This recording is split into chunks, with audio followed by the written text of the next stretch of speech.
فرش التراب يضمني. دیکھیے نیکی کا جذبہ بھی جو انسان کے پیشنز ہوتے ہیں وہ اندھے بہرے ہوتے ہیں. پیشنز، جذبات. نیکی بھی ایک جذبہ ہے. کبھی یہ جذبہ حد اعتدال سے تجاوز کر کے بدی بنا دیتا ہے. جیسے رہبانیت،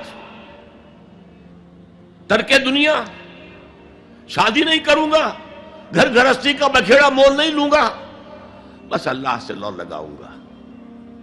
ظاہر بات ہے جس نے بھی فیصلہ کیا نیکی کے جذبے کے تحت کیا نا، لیکن اس کا جو نتیجہ نکلا اکثر و بیشتر پھر حرام کاری ہوئی. آپ عیسائیت کی جو ہے ہسٹری آف کرسچین موناسٹسزم اس کا مطالعہ کیجئے.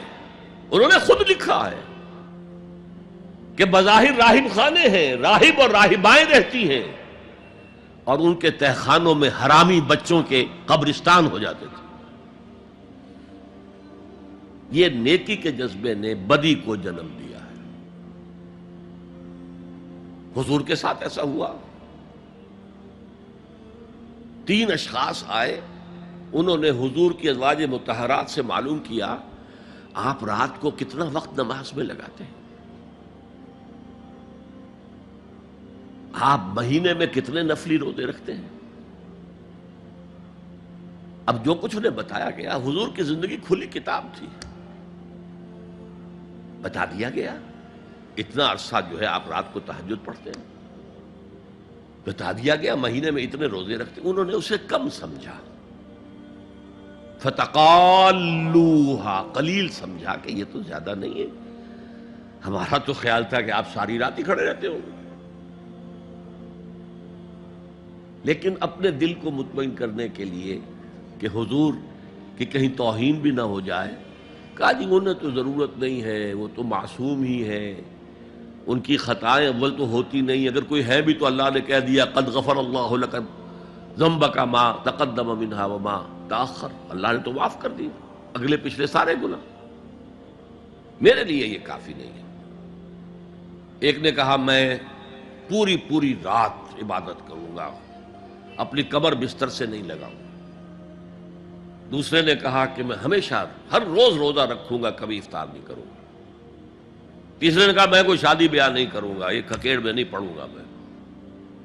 حضور کو خبر ہو گئی، آپ نے طلب فرمایا اور غصے کے انداز میں وہ الفاظ کہے کہ جو حضور سے بالکل متوقع نہیں ہے. واللہ انی لاتقاکم واخشاکم، خدا کی قسم میں تم سب سے زیادہ متقی ہوں اور سب سے زیادہ اللہ سے ڈرنے والا ہوں. لیکن میرا طریق یہ ہے کہ میں رات کو سوتا بھی ہوں اور نماز بھی پڑھتا ہوں، میں روزہ رکھتا بھی ہوں، ناغہ بھی کرتا ہوں، میں نے شادیاں کی ہیں، متعدد ازواج میرے گھروں میں ہیں. فمن رغب عن سنتی فلیس منی، جو بھی میری سنت سے ہٹا وہ مجھ میں سے نہیں ہے، میرا امتی نہیں ہے. تو نیکی کا جذبہ بھی حد اعتدال سے تجاوز کر کے بدی کو جنم دے سکتا ہے. ایک صحابی، نوجوان صحابہ میں سے عبداللہ ابن عمرو ابن العاص،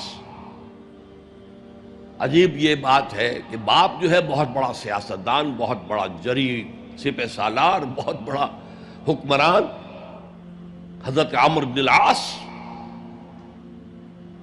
بیٹا نہایت زاہد و عابد، مرتاس، زاہد مرتاس، ساری رات کھڑے ہیں، بستر سے کمر ہی نہیں لگائی، ہر روز روزے سے ہیں.